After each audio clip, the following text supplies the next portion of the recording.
Thomas Moore is the author of Care of the Soul and 30 other books on creating a soulful life. He's a psychotherapist, a teacher, a musician, and an author. And he lived as a Roman Catholic monk for 13 years earlier. He has a PhD in religious studies, and he speaks frequently at Jung societies, medical conferences, spiritual events, and to psychotherapists. Big news coming up, listen all. May the 4th is the publication date of Thomas's new book, Soul Therapy. And this is about deepening the work of professional therapists and offering guidelines for anyone offering care conversations to friends, family members, and others. Thomas also writes fiction, and he lives with his creative family in New England. That's his blurb, but the revision story.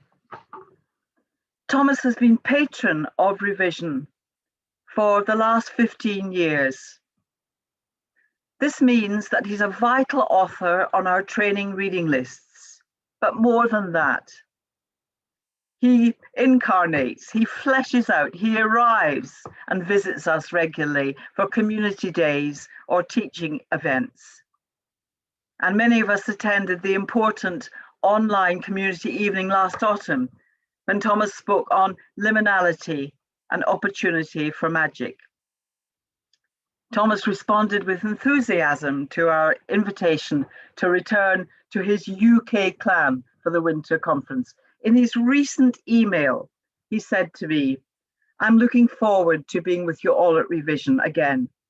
I appreciate your invitation and treasure my association with Revision." So Thomas Moore, a loving welcome to you as you come again to talk to us and add to the various strands of our conference theme, love in times of Corona. Thomas.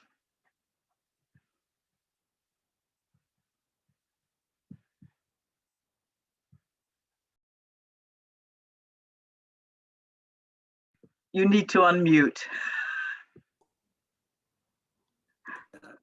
Okay, hello.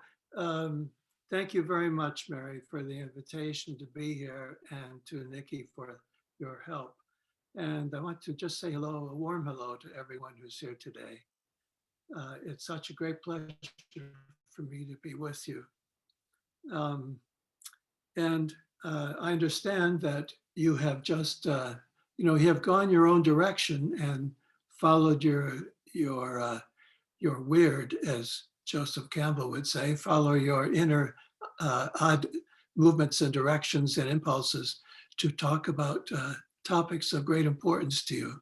And what I'd like to do is ask you, please, to see if you can shift somewhat to what I have to say, because it will not be exactly directly in line with what you just finished, but I actually think it's going to speak to any issues you have brought up. I want to get to the root of how to deal with matters like the virus, like race relations and things like that. But I want to do it in my own way of going rather deep into the principles behind it all. And I also want to tell you that most of us who do this work around the soul are a pretty odd bunch. We don't fit anywhere. Jim Hillman used to say when we worked together, he said that the two of us were probably kicked out of more institutions than most people because we don't fit. So I want to just invite you into my own madness then, the way I think, which is, I'm sure, not at all the way you would think. But I think you can get something from it. But it asks that you give me the benefit of the doubt and be with me now, and just try to enter my own unusual way of thinking and putting things together. So I'm going to start with something that will sound quite academic, but it really doesn't feel that way to me. I was writing a novel about a year ago, and along the way, I discovered something that really drew my attention. About the time of Christ in Egypt, near the town of Alexandria, something very interesting was developing. A community of men and women were coming together right outside Alexandria on the lake, Lake Mauritius. And they were creating a lifestyle that they thought would help sicknesses of the soul. That's what they said. That's the way they put it. People thought of them as being involved with medicine, but they said, we are concerned about developing medicine for the soul's sickness. So I read that and I thought, this is really remarkable, right at the time of Christ. And there was a man in Alexandria, he's known as Philo of Alexandria. And Philo wrote a little book about this community of people, of men and women. His book is called On the Contemplative Life. And what's strange and quite interesting to me anyway, is that some scholars have studied this community, and a number of them, not all of them, but many scholars today, at least a few scholars today, think that these were Buddhists. These were Buddhists in Alexandria. They had come from India because there was a lot of movement between India and that part of the world. Alexandria is right on the Mediterranean, and there were ships going to India from there. And there were also land routes on the Silk Road. This is pretty interesting to me because what we're talking about here is a community of people focused around the idea that what we have to deal with in our lives primarily are sicknesses of the soul. Isn't that what we do? I wonder if there isn't a strong connection between revision and this community of people. They were called therapeutae, like therapists, therapeutae. Now that really struck me. This is a way of looking at therapy and of bringing therapy to the world. It's a sort of monastic way. So it ties in with my experience of living in a monastery for many years. Maybe that's part of the appeal to me. But that's not really the point. The point is, how would that help you? How would that address you and give you the imagination to be able to work with some of the issues that you deal with, both as therapists and just being in the world, like your discussions today, of dealing with social issues and the soul sicknesses that are in the world around us. I think this applies to both the virus and to difficulties in race and in violence in various parts of the world. So I guess my question then is, what are the lessons we can take from this community? So it would help to understand the community a bit. I'm going to back up a little bit. Before the time of this community, which was probably around 25 AD, back around 300 something BC, Plato, the philosopher, was also writing about the soul and its madness. He used the word mania to describe what happens to the soul in certain states. Mania, it's like maniac. We call it mania. And he used this word to say that this is what happens to the soul. It has these periods of these manic periods that can be very good, but are also dangerous. And he wanted to know how to deal with them as well.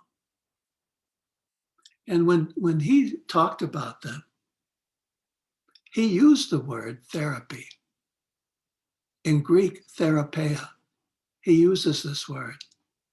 There's a beautiful short piece of writing that he did, a dialogue. It means like a little skit, a little play involving Socrates and a student of his discussing therapy. The dialogue is called Euthyphro. Difficult word, maybe. Euthyphro. Euthyphro. Euthyphro. I would suggest that if you're interested at all, if anything catches you here, to read that short, it's about 10 pages, read that short dialogue. It's about therapy.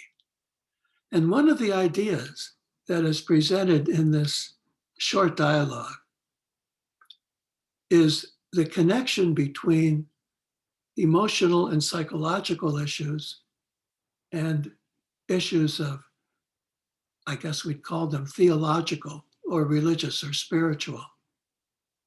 And Plato puts these together. He says that the only way really you can provide therapy is to be concerned about the holiness of people and of the world in which we live, the holiness. That's such an interesting idea to me. Of course, my field is religious studies, so I'm interested in these things. But then if we move ahead to what was going on in Alexandria, these people were, in order to deal with the sicknesses of soul in their community, they formed a monastic community of men and women. And what they did was, they did a few things that are pretty interesting, I think. They tried to not have possessions, things be overdone in their lives. They didn't give up everything, but they tried to live a sparse life, to not to have too much to get in their way, to simplify their lives, certain kind of simplicity. When I say that, I'm thinking of another great inspiration of mine is Henry David Thoreau in England here, New England. He lived not too far away from where I live and where I'm speaking to you right now. And he also was interested in simplifying life, to get to the essentials, he said. He wanted to get to the essentials.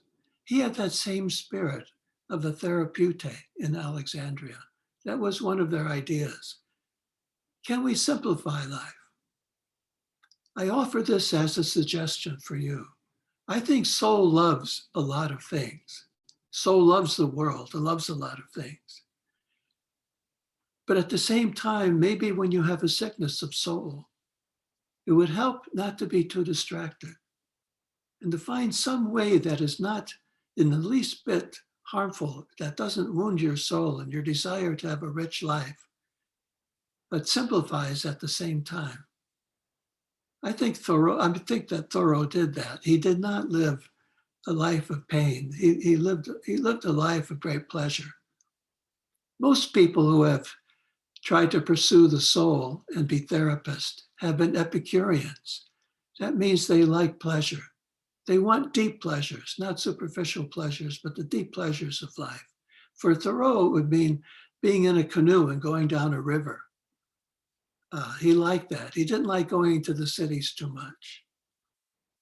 He liked having sort of simple food that from things he grew himself. And he lived that kind of a simple life. And these people in Alexandria did the same. These possibly Buddhists, men and women, decided, first of all, the first thought was, if we're going to be therapists for the world, we have to slim down. We have to be able to focus on what we're doing. And there's something in the process of simplifying life that will help that process. So there's our first lesson in being therapists for the world. Find some way to thin things down. I'm reminded of a story, the biography of Martin Luther King. He and his wife had been at the university working on their degrees. And they were both intellectuals. They were both very interested in ideas and books. They thought that their life was going to be spent at the university, and they really looked forward to doing that, to setting up at a university in a good city and living that sort of life. And just before he was able to get that settled, he got a call from Birmingham, Alabama. People there saying, we need your help because we're having such a problem here between the whites and blacks. And Martin Luther King and his wife had to figure this out. They said, what are we going to do? This is not our work. This is not what we intended to do. But he decided that the call was there for him and he had to answer it. He had to put his own plans aside for the moment. Now that to me is an example of simplifying your life for the task at hand. So he couldn't go ahead and be a university professor and at the same time go down to the South and help people out. He had to make a choice.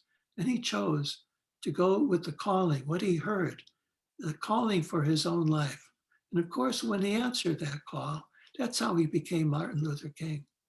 Imagine if he hadn't answered that call. My guess he would need some therapy because I think our soul gets wounded, especially when we don't follow the indications of where our lives should go. So there's the first important lesson from the Therapeute, the therapist of Alexandria in about the year 25 AD. Very interesting thought. By the way, this is something secondary. You may not be interested in this, I am. It is thought that perhaps when Jesus went to Egypt, we know he went to Egypt from the Gospels, to the extent we can trust that. He went to Egypt to avoid oppression in his own country.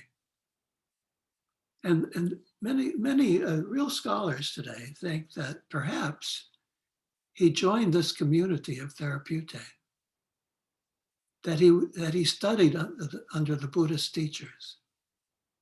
That's a possibility.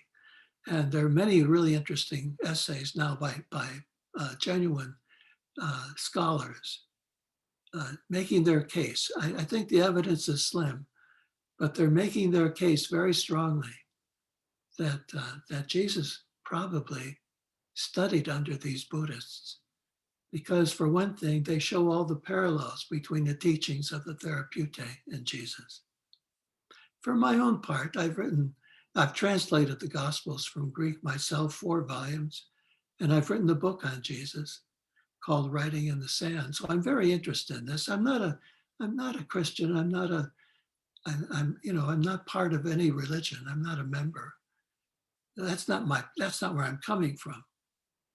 I consider myself a depth psychologist, an archetypal psychologist, and I'm interested in all of this. So I think I would like to make the case that Jesus is a therapist.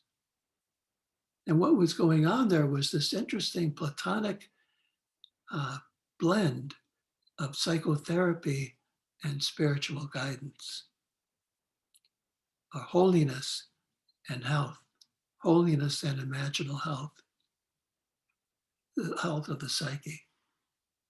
So I'm suggesting that to you too from the people on the lake there in Alexandria, that this might be a very unusual thought for you, and maybe you have a lot of prejudices about religion and everything else that would get in the way. I shouldn't put it that way. Maybe you have just a background that might get in your way about this, but I think it's an interesting thought that if you really want to care for the sicknesses of the soul in our society, whether it's race relations or virus or conflict, what you have to do is pursue both emotional health and holiness. Now, Socrates defines holiness as care and honor of the gods and goddesses. That's how he defines holiness. The Greek word he uses is hosion, holiness. So we have a combination, to use the Greek words, of therapeia and hosion. Therapy meaning sort of care and service, and hosion meaning some kind of holiness, reverence for the gods, responsiveness to the gods and goddesses, which we know in archetypal psychology. James Hillman has spelled that out so thoroughly. So I would also suggest learning from these therapists way back in time. The other thing they did was they lived a contemplative life. That means they had some quiet in their lives, times to be contemplative. And I think that's something we can learn too. I don't know if you think about this, such a rich idea that to be a therapist, you have to pursue holiness in some form or some kind of spiritual maturity and cultivate that in your life. And I think that's very, very true. And I think that if you'd like to read something that I think expresses this quite well, it would be the last few pages of James Hillman's basic book, Revisioning Psychology. He describes religion there in a fresh way, a way, not the old way of following dogmas and teachings and being loyal to an institution, none of that. That's sort of that's an old-fashioned way of doing religion. But the new way of doing it would be to honor the powers of life, the powers in life, to honor them, to listen to what you have to do, to respect those powers, to be in tune with life itself. That's why I think in this activity, the Tao Te Ching from China is a great resource. It encourages you and shows you in very simple poetic language how to be in tune with the powers of life and not be working against them and not making too much of an effort in life. That's where this contemplative life fits in. I live that life. You know, I lived a monastic life. I'd like to talk to you just for a minute or two what that experience was like for me, because I suspect it was very much like that life of those people 2 millennia ago in Alexandria, where therapy was being explored in a way that we still haven't maybe discovered. So what I found in living this life was community life. The way I did it was that we did have periods of quiet. For example, in the monasteries I lived in, after we had sort of a lights out at 9 o'clock. You could still stay up reading and listening to music and doing what you wanted to do, but nobody could come into your room. That would not be, that was not appropriate. And that privacy and that quiet was really amazing. And we were not loud in the building. We had our loud moments for sure. We had lots of parties and good times. It's a very Epicurean experience for me. But basically, the life was a fairly quiet one, not silent, but quiet. And that quiet is something you could bring into your life a little bit as a therapist, training yourself to be a therapist. You see what I'm saying? I'm following this insight of the possibly Buddhist teachers in Alexandria, that if you really want to be a good therapist for the soul, you also have to think about the spiritual needs of the soul, the need for a kind of holiness of life. And this quiet was really part of it. And we had periods of silence. In fact, once a year, we would go on a week-long retreat where we had silence for a whole week. Every month, we had one day where we had total silence for a week. Very commonly, we sat at our dinner tables and ate in silence. And that may seem a little weird, but it really, when you do that every day, it becomes quite normal. And it's deeply satisfying, actually, very satisfying. We weren't always doing that. We would have, maybe, I don't know, maybe 4 or 5 days a week we would eat silently. But that kind of thing is something to think about. I know for me, it's really helpful to have some silence in my life, some quiet, I really should say, quiet. But it's a way of cultivating kind of a monk's life, sort of a, I think of it as the therapeutes, a community of men and women who tried to create a lifestyle that would prepare them to work for the soul sickness of their society and the people who would come to them. So it's an odd thing. I told you it would be odd, but I think and then the other thing that they were very good at, there was joy in their community and love. But I think that I know from my experience in living this kind of life, that the kind of love that was most important, and this is one of the things I wanted to talk to you about today, of all the different kinds of love, the one that was perhaps most important was what the Greeks called philia, which means friendship. Friendship. So, friendship then is the kind of love that I'd like to mention. And I bring it up partly because I've studied the soul a lot over the past many years. And I've read a lot. I like to look at the history of a thing, to get to know it, to find things about it, about its essence that I couldn't find just in our own contemporary writing. And one of the things I noticed when I was reading books from all different periods of history about the soul was that these writers who wrote about soul all wrote about friendship. And for them, friendship was the most important thing. That's a way of saying that philia, or friendship, is probably the most important form of love in dealing with soul sickness, friendship. They don't mean just having a lot of friends. I think, in the way I understand it anyway, is that friendship becomes the model of all our interactions, all of them. Becomes the model. It's not literal. You don't become friends with everybody. You can't do that. But you could have friendship as your way, your mode of being. I'll give you one story. I've told this story many times. Some of you may have heard it. When I was a young man, I was about 19, I went to Northern Ireland, my first trip to Ireland. And I was in Northern Ireland there in a monastery.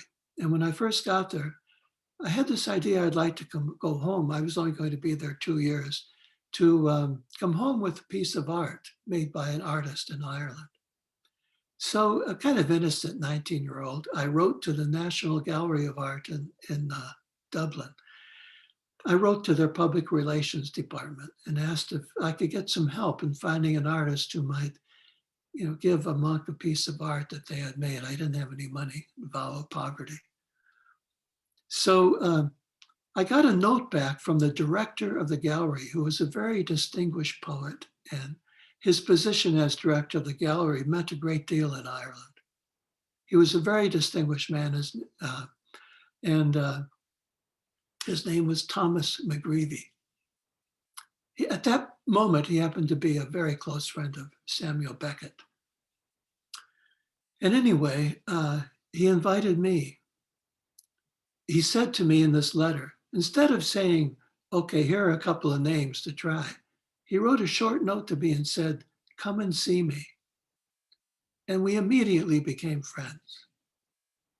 Notice he wrote this note saying, come and see me. That was his choice. He worked on the principle of friendship. Whether or not I would have gone to see him, that was his way.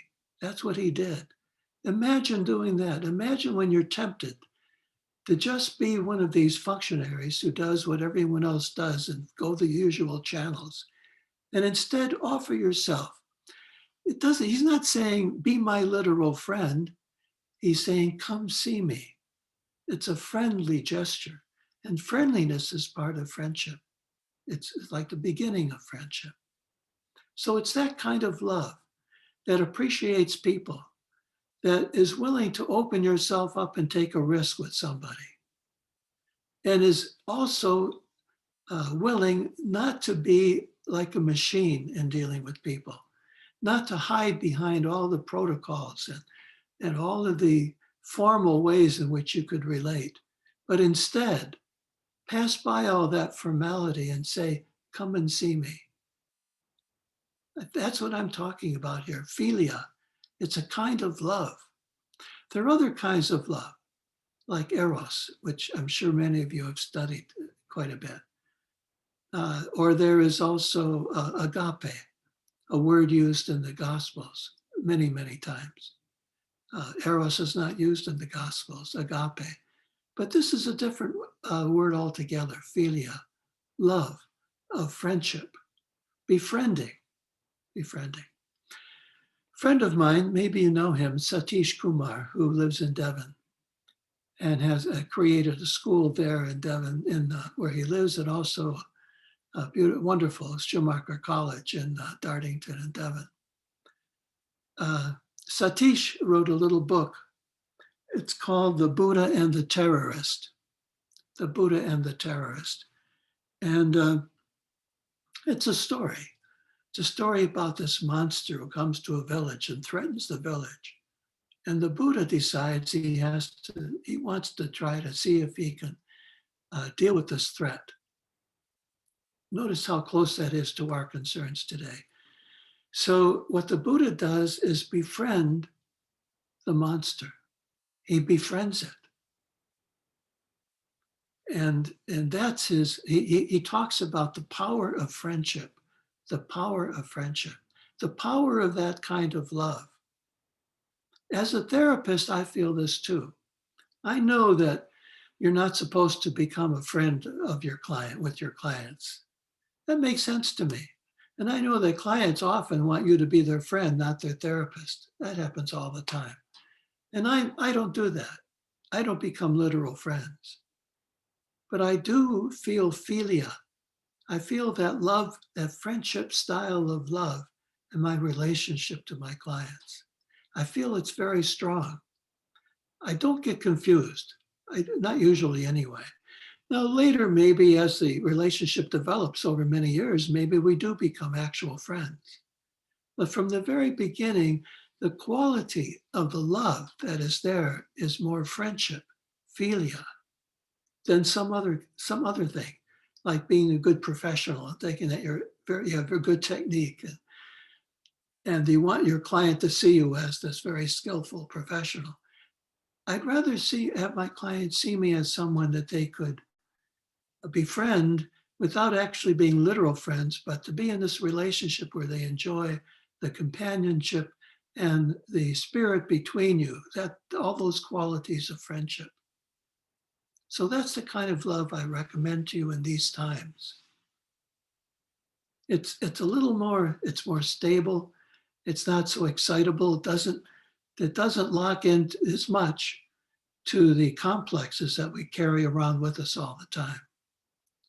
Which reminds me, one of the issues that I feel maybe it's a cliche to talk about it, but I feel in our social issues today, especially here in America, I'm feeling it, and maybe with the virus as well, is that our early experiences as children, our experiences with adults as a child, have such an impact on how we relate to fearful things when we're adults.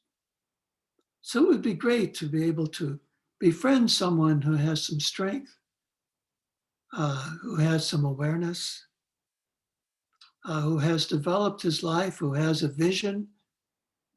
Maybe that's what holiness would mean, that big vision, and a desire to make life more perfect, maybe in some ways, to have a love of the world, to have a sense of gratitude for life and for what's in the world. All those somewhat religious attitudes in this broader sense of the word religion that I use. So maybe that's where friendship fits in. I think you see this in the friendship of the Buddha with his Sangha, his community. They were friends. And he speaks and relates to them as friends. They weren't just students, they were friends. And Jesus too. You always see him in the Gospels with his friends, eating often, very Epicurean, having dinner. There's so much food going on in the Gospels. That's part of the soul as well, as you know. Presence of food helps invite the soul in. That's one of the things it does. You go to see your friend, you say, let's have lunch. That's a way of saying, let's make this a real soulful experience. Let's see if the food can help us talk to each other more intimately. So food and friendship go together in that kind of interesting way. These are things that I think it wouldn't hurt to think about when we think of the word therapy. And these days, especially when we have these conflicts to deal with, they are not easy. It's hard to sort them out. It's easier to sort them out. It's easier to deal with them and to endure by developing yourself, these qualities in yourself, a capacity for the love of friendship, philia, a sense of a certain kind of secular holiness, not the old-fashioned holiness that is too pious, but a relation to the world and to things and to people, where there's great respect and a big vision. I think that's really what constitutes that holiness. And dealing with people with imagination, of course, that we do in archetypal psychology, to be able to see through what's going on and not just speak about the literal issues. I know it's not easy. In matters of race, in 2 weeks' time, I'm going to speak to a group of black women about a talk called "Care of the Soul and Race," and that's one of the things I want to bring to them is a deeper way of looking at these matters, a deeper way instead of a superficial way. A few years ago, I had a 2.5-hour conversation with Oprah Winfrey about all things, so many things. And one of the things we discussed was race. And my point with her was, we have to get deeper than we usually get. We have to go deeper. We have to use our imagination. We have to see the images. We have to look at our dreams. We have to really go much deeper and see the narratives that we are in and what old narratives and what early narratives in our lives, how they are interfering with our ability to live in a world that is diverse. There is so much that you can bring to the world, because you have this, as Mary was saying, you are the soul university. You are one of the few in the world, maybe one of the two in the world. That is a wonderful thing, but it's also a bit of an obligation. I'm speaking to you not just because I enjoy my association with you and with revision. I'm speaking to you because I hope that I can encourage you to stay on this track, not to fall into the usual approaches of psychologists and sociologists and being too literal, to be able to see the narratives, to know the mythologies, to develop a way of life that is different from the standard one. It's very hard if you're a materialist, secularist, mechanical-minded person to look at our problems, even to deal with a threat like the virus. I don't think you can do it from that point of view. You need to be able to think more deeply. And really, that's what this is all about, to train yourself regularly, never to take things as they are given to you literally. I learned this from James Hillman. He and I worked together very, very frequently. And he would do this always, always. Someone would give him a practical problem and he'd turn it into something much deeper and more imaginable. He would never, never speak to the issue on their terms, always on his own terms, as a sort of artistic psychologist, as someone interested in the images and narratives and poetics of what is going on. I urge you, when you talk about things like race relations, things like the virus as a threat, matters of politics. When you talk about those things, do not take them as they're given to you. Always turn them with your imagination toward their mythological roots, toward the soul in them. And because that's the only way we can deal with these issues, by seeing the soul at work in them. And that's a much deeper, much less literal way of approaching them. And you have to train yourself because you're in a world that doesn't think that way. And I think that,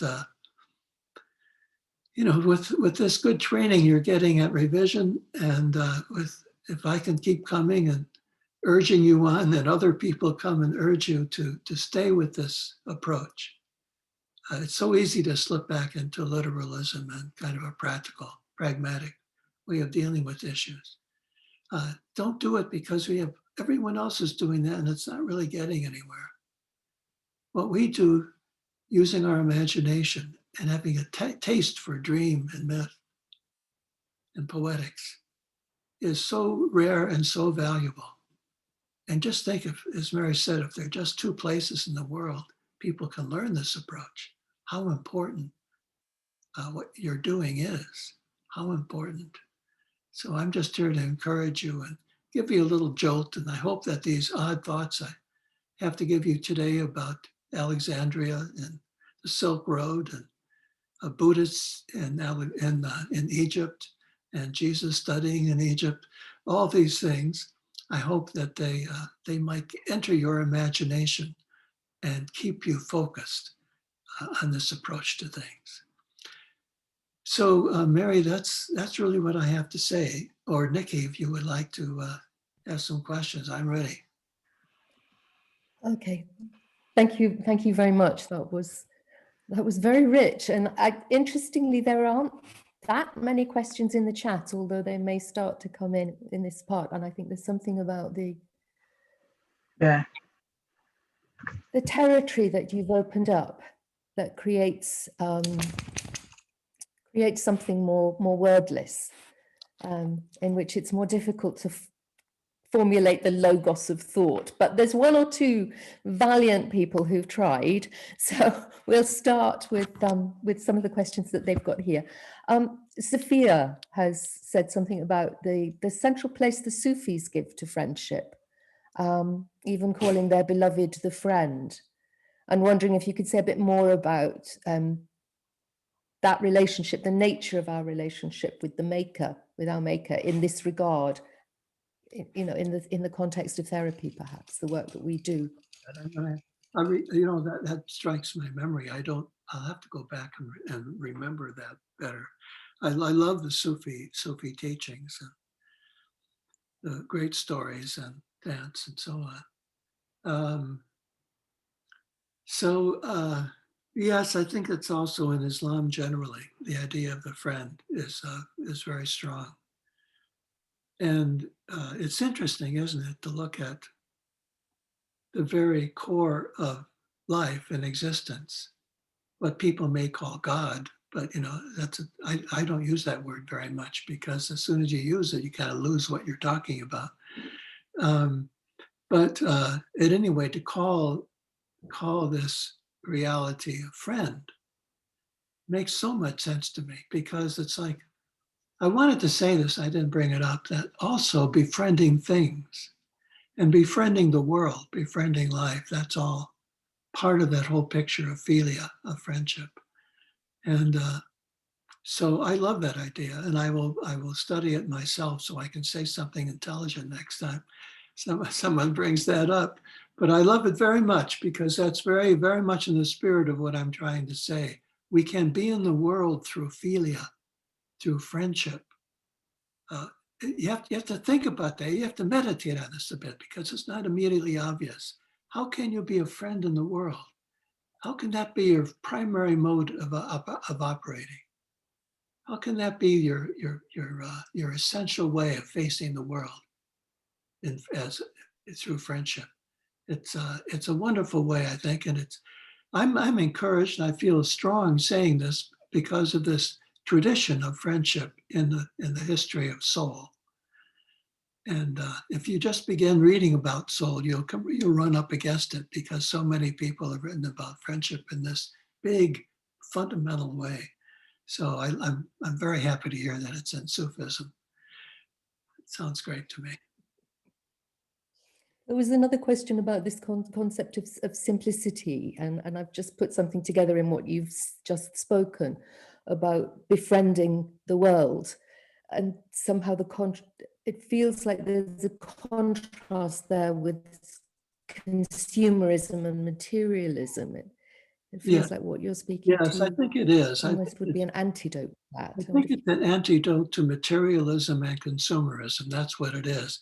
It certainly is not saying don't love the world, don't love things. It's very important to love the things of the world. And I don't think when I say simplicity, I don't mean being ascetic and not owning things and not having things. But you could find, probably if you look at your life, you could look and see what clutters you. What stands in the way? Is there any way you could simplify that would maybe put you more directly in touch with people and therefore more easily befriend life itself and befriend people, and maybe from your very being, because you have simplified somehow. And I'm trying to think for myself, how would I simplify my life at this point? It's pretty simple at the moment. And probably most of our lives are under COVID. We are pretty simple, but I would think that for myself, it would probably mean thinning out. I can see thinning out my possessions just a little bit, just to have some better order. I've always felt this: the soul is by nature kind of a klutz, a cluttering. Loves clutter.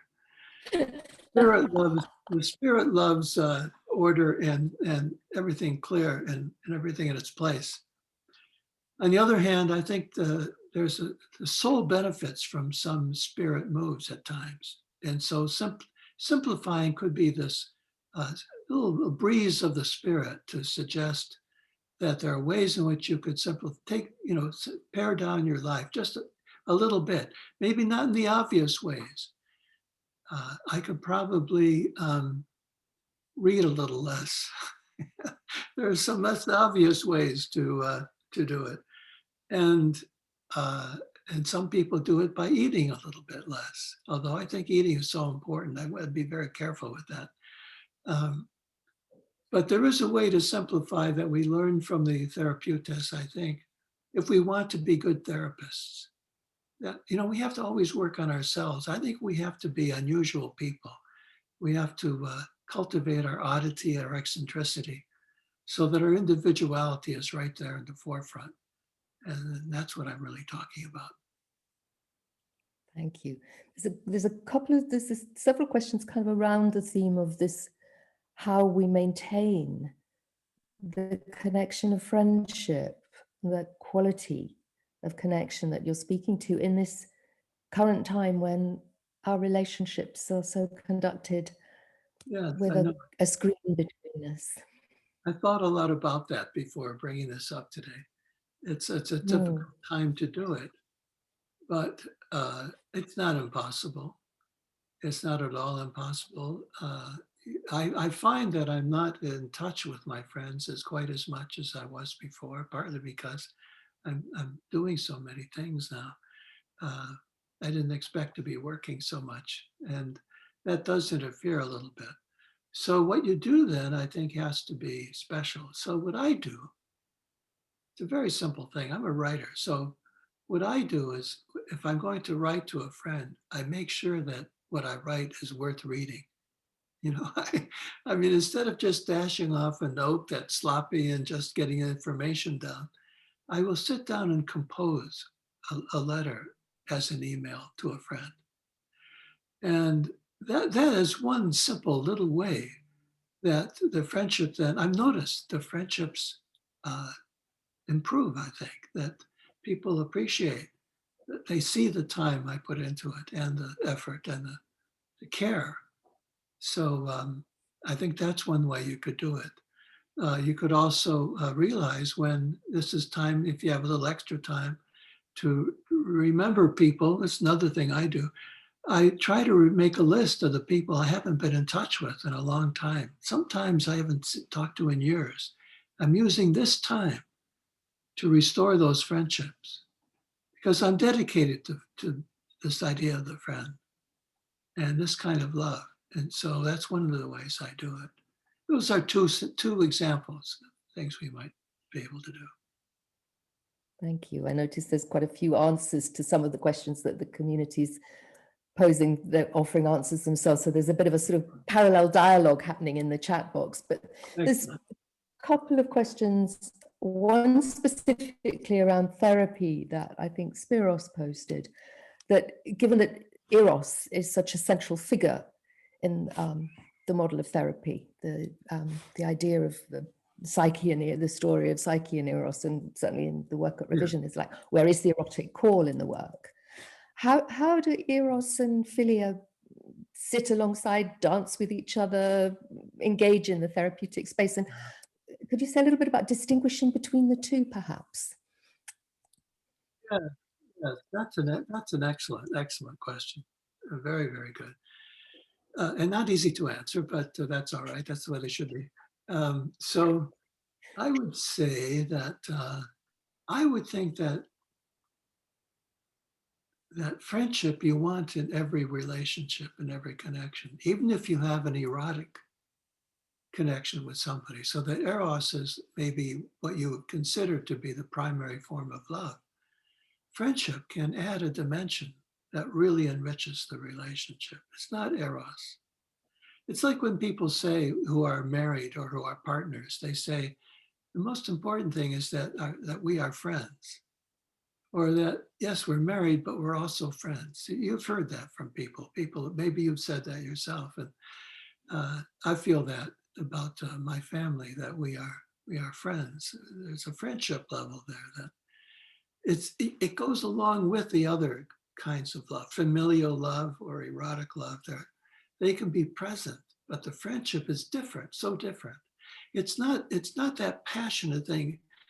I don't think friendship has, really don't know if I should say this because I'm not sure. I don't think it has the degree of sexual energy that the erotic would have.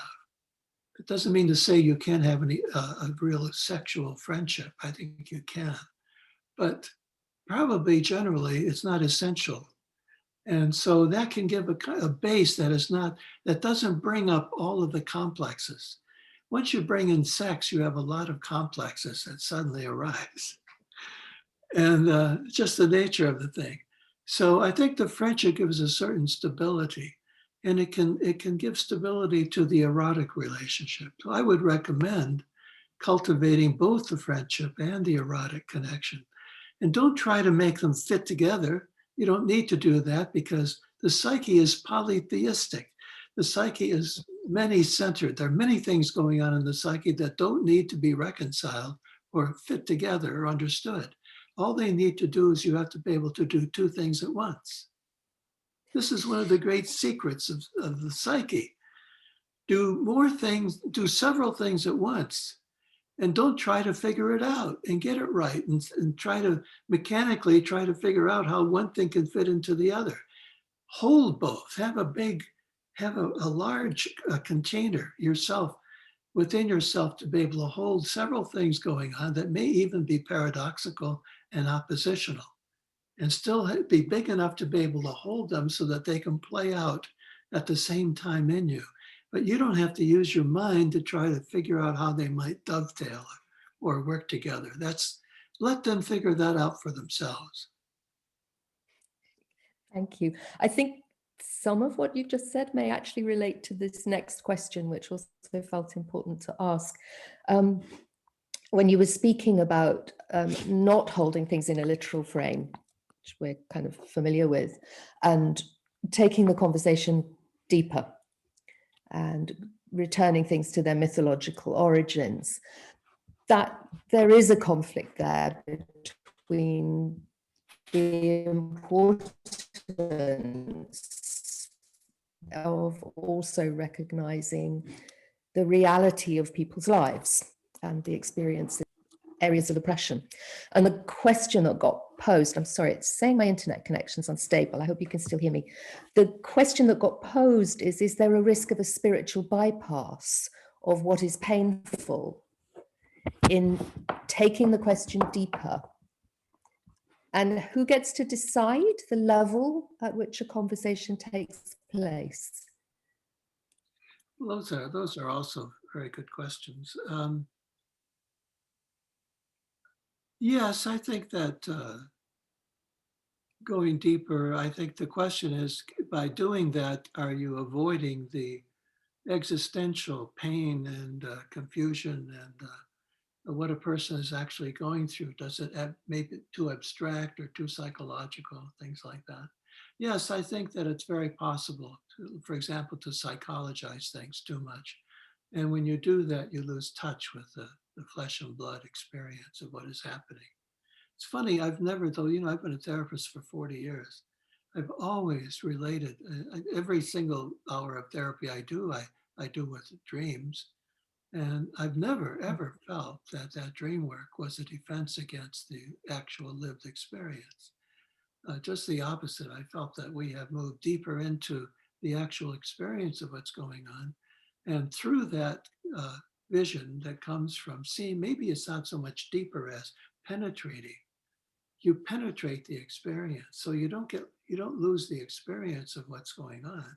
You penetrate it at a level where people recognize more of what's happening. And you can do something about that level. And just on the surface, yes, you can manipulate things, but that doesn't really, in the end, make any change. So I don't, my own experience, that's all I can say, is my own experience is that it's not at all necessary that by going deeper habitually, that's your method, your modus operandi. If that's what you do, it doesn't mean that necessarily you will avoid the flesh and blood experience. You don't want to do that. I don't want to do that. I don't even know how I can, because I'm right there with the person talking about things that are very painful, and I feel the pain. I have the empathy. I can really get into it, and I'm right there present with it. But at the same time, I'm not just going to just feel it, and I'm not just going to offer advice. I'm going to see if I can penetrate that experience to see layers of narrative or image that let us know better what is happening there and what the roots are, what the base, what other levels and dimensions are to that experience. And by doing that, I offer a means of movement, often movement through or deeper into, and therefore through to the other side of those painful experiences. Thank you. I was very struck when right at the beginning of your talk, you talked about the mania of the soul with some reference to, and I wonder how you might see that manifesting in our current world. What does soul mania look like at the moment? Well, it's Say everywhere. a bit more about that. It's everywhere. It's pretty it's pretty hard to get someplace where the mania is not in your face. There's so much madness and craziness that is happening. I mean, if you were living in this country the past couple of weeks, you saw maniacal activity, just right, amazing, that you never thought you'd ever see. And you could just see in the faces and the gestures and the postures of the people doing these things that it was a madness. They were taken over. They weren't really human beings entirely, individuals, but rather taken over by passions that were probably building up over many years. I think many of those passions probably have roots in early life for many people. All of us have these things to deal with. We can all have moments of madness. I have them every day, I think. Moments where you just lose it, and that's part of life, and it's a good thing that we do. We get to know that's who we are. We're far less sane than we would like to be or pretend to be. And we are all neurotic in so many ways. So I do think that mania is again, to refer to Hillman, Jim and I used to often in our talks together, when we worked together, we would often try to make the point, each of us would do it in our own way, that our symptoms that are acting out, that those symptoms are very valuable for showing us our soul, showing us our mania.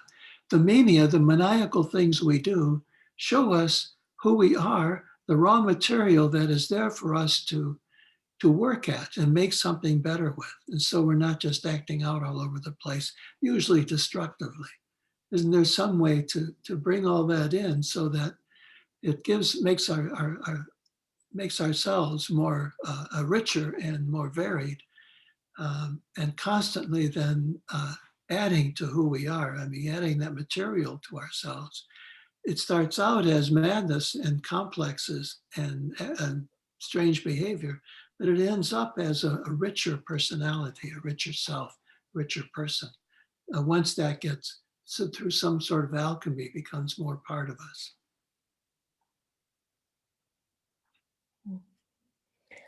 I can feel a kind of mischievousness in myself, being curious about if the assault on the Capitol was a sort of collective soul mania. It's kind of like what's seeking to be healed through that in the soul of this, soul of the world. I wonder if you can. Things that need healing.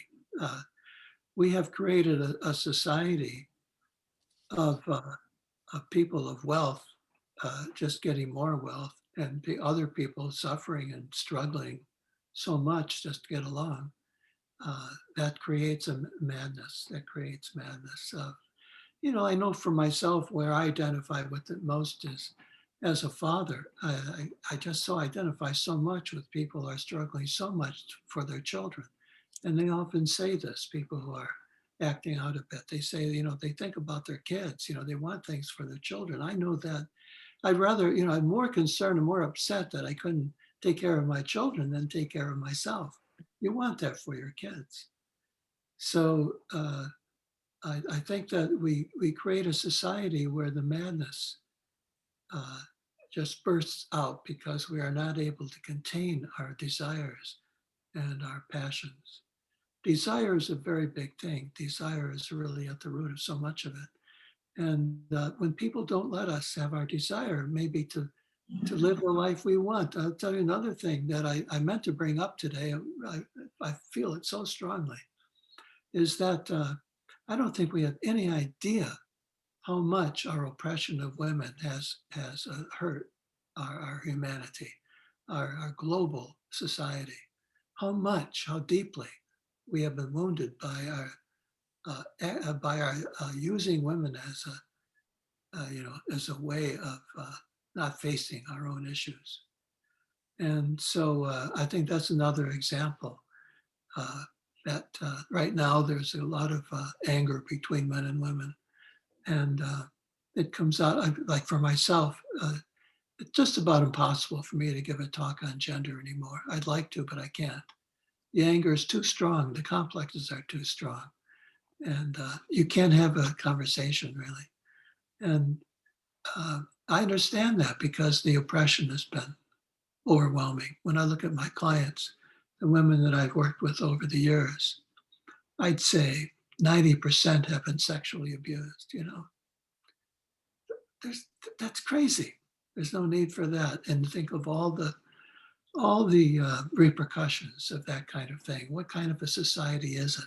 It's no wonder that we have some acting out and people crawling over a Capitol building. We're lucky that's all it is because of all the oppression that we have allowed to happen. Same with race, the same with, even in a smaller way maybe, but still there, ageism. As I get older now, I run into it quite often, ageism, making comments and not allowing me opportunities that normally I would have because of my age. That's stupid. And Hillman has worked on that with the Saint Exuper idea that I teach that idea of Saint Explorer quite a bit because I think it's such an important part of our social life too, to get youth and age reconciled and befriending each other once again. Maybe just one last, there's a thread around, to some extent, returning a little bit to a slightly earlier question. How do we ensure we are engaging with the lived experiences of oppression and levels of privilege when we work with archetype, metaphor, and image? The question is there a risk of missing the prejudices or assumptions that could be bound up in the image? How do you kind of minimize that, I suppose? I have a little hard time appreciating that kind of question. It was a little similar to the other question that came up, because I just don't, it's not my experience. I suppose that, as I said before, it's possible to psychologize things so much that you distance yourself.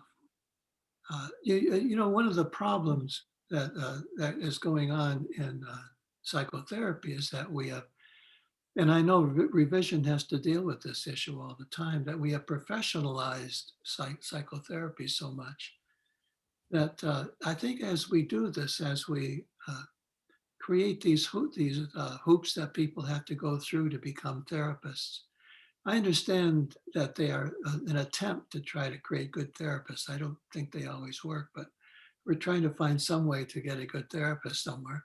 But that doesn't do it, it's an illusion. But what it does neurotically is that it creates a class so that we have therapists who might consider themselves to be at a higher level than others. They may feel that with their clients that they are, because they might think that they are healthier than their clients, which is a big mistake. And one of the issues we try to deal with in training therapists, I think, is to warn them about that danger of thinking that, you know, I'm the healthy one, or I know how things work and you don't.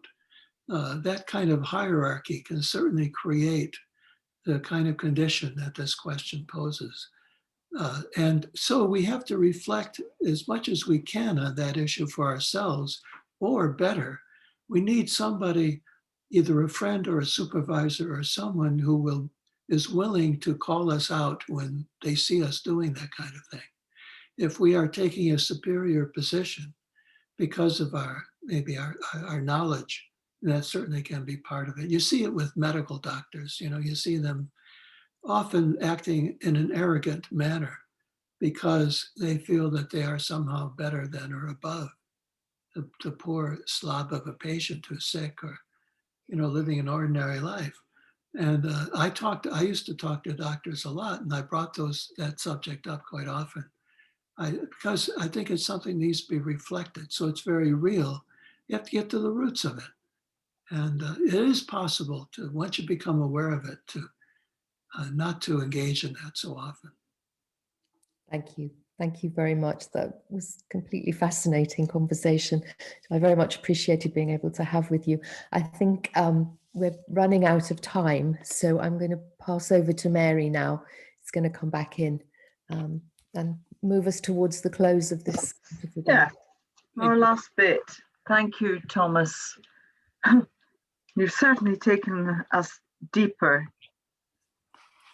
to simplifying and deepening and befriending the call to holiness,